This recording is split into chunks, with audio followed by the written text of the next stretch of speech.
Bagaimana hukum guru perempuan yang mengajar di tingkat SMP ataupun SMA di kelas ada siswa perempuan dan siswa laki-laki? Lagi haba puno nyokan ilmu pelain yang walaupun balok lagi anjing salah sih badan pelok lagi anjing ibu-ibu merono salah sih yang jiut lagi yang menyo ilmu pelain hana urung inang dia kepono le urung agak nyo lagi anjing kecuali kejaga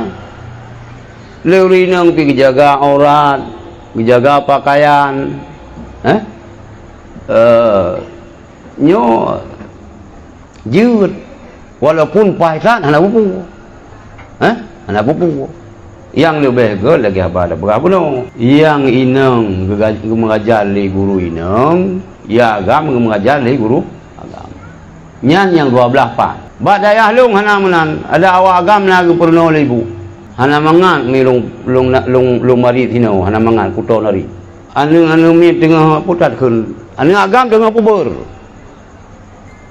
awaknya mesti yang mentang kuliah yang mengajar yang putai kun dengan pu KPM putai pula KPS ni jamun KKN kokona liwang ino pura KPM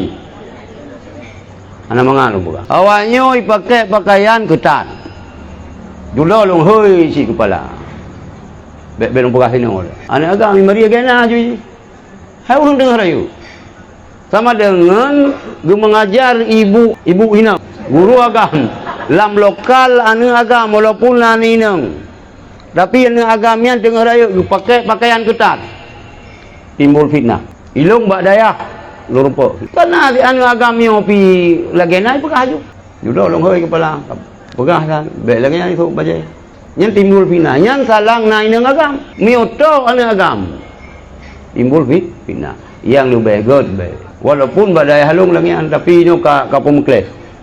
kapumekles ini agam tapi yang guru mentang yang guru ini mentang mengajar bahana agam si ilung pihak si dah cang alung si kan mate ilung mate karya ilung kah nama-nama sama si di ilung hana kaum muslimin dan musliman kalau ilung pegah kelong bandingan hana menang